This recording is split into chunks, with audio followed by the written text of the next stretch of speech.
Quelle structure juridique choisir pour sa holding? Voilà le sujet qui va nous animer à présent dans l'œil de l'expert et nous avons le plaisir de recevoir pour cela sur le plateau de Smart Patrimoine Jérémy Doyen. Bonjour Jérémy Doyen. Bonjour à toi. Vous êtes associé chez Bonnet et Doyen Conseil. Alors la question qu'on se pose souvent lorsque l'on veut constituer un mécanisme ou un montage avec une holding, c'est quelle structure juridique choisir, que ce soit une EURL ou une SASU, si on est associé unique, mais on peut être plusieurs associés aussi dans une holding. Est-ce qu'il y a une méthodologie qui permet de comprendre ou d'analyser quelle structure juridique est la meilleure pour une holding? Entre la SAS et la SARL, ou la SASU et l'EURL, il y a aussi une autre société qui est possible. C'est, je le rappelle, la société civile, moins adaptée la plupart du temps. On va souvent aller vers la SAS en holding, VS, la SARL. Pourquoi? Je l'explique rapidement. La plupart du temps, il va falloir regarder la société commerciale du dessous. C'est-à-dire que si en société commerciale, on a une EURL, le gérant de l'EURL va choisir la plupart du temps, j'insiste, une SAS au-dessus. Pourquoi? Pour cumuler les deux structures juridiques et donc pour bénéficier des avantages de l'une et de l'autre dans ces deux sociétés différentes.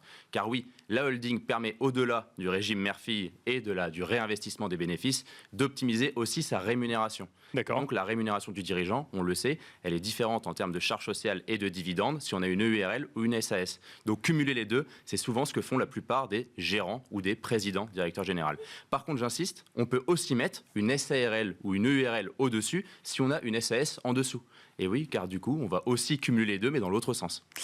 Est-ce qu'il y a quand même... Donc si je comprends bien, ça veut dire que quand on a une structure en dessous, il faut mettre l'autre structure au-dessus si jamais on hésite entre SAS ou SARL. Est-ce qu'il faut quand même prendre en compte des questionnements autour du salaire ou du versement de dividendes? Il y a plein de choses à prendre en compte. Ça, c'est dans la plupart des cas. J'insiste, souvent, on va cumuler les deux structures. Dans certains cas, on peut aussi mettre une SARL avec une autre SARL au-dessus. Pourquoi? Car on aurait une SARL très fortement valorisée qui permettrait d'avoir une SARL avec un capital social important. Et on le sait, en SARL, on est limité à hauteur de 10% du capital social pour les dividendes.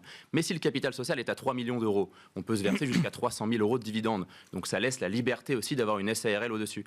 Point important également, on veut bénéficier des conventions de prestation de services. La convention de prestation de services, je rappelle ce que c'est juste le fait de pouvoir dire que l'une des activités de la société commerciale est en fait utilisée et faite par la holding pour le groupe de sociétés. On parle que d'une société depuis le départ, il peut y avoir plusieurs sociétés en dessous d'une holding. Et donc cette convention de prestation de services, si on a une EURL au-dessus, on peut dire que c'est un mandat de gérance, alors que si on a une SAS, il va falloir trouver une convention de prestation de services qui complète l'URL du dessous. Si on n'a pas la possibilité d'apporter 3 millions d'euros au capital social d'une SARL, il vaut mieux mettre une SAS, du coup, si je comprends bien ou... Et je rappelle juste que c'est la valorisation de l'entreprise. Oui, bien sûr. Un apport. Mais effectivement, oui. Si c'est un apport de la valorisation de l'entreprise. Il faut avoir une entreprise qui vaut 3 millions d'euros. Exactement. On n'a pas besoin de mettre 3 millions de cash, on met la valorisation. C'est exactement ça.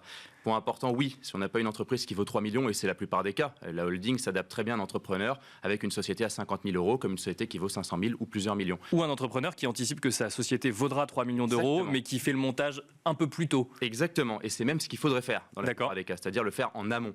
Mais en tout cas, ce que je veux dire par là, c'est que oui, la plupart des cas, c'est de mettre une EURL en dessous avec une SAS au-dessus, mais l'autre situation se montre souvent aussi, on l'explique parce qu'on va avoir une SAS en dessous avec une EURL au-dessus, un mandat de gérance qui permettra une remontée du chiffre d'affaires de la société commerciale vers la société holding. On rappelle le régime mère-fille également qui permet d'augmenter la capacité à la holding de capitaliser et d'investir dans le temps. Merci beaucoup Jérémy Doyen de nous avoir accompagnés dans Smart Patrimoine. Je rappelle que vous êtes associé chez Bonnet et Doyen Conseil. Merci beaucoup. Merci. Et quant à nous, on se retrouve très vite sur Be Smart for Change.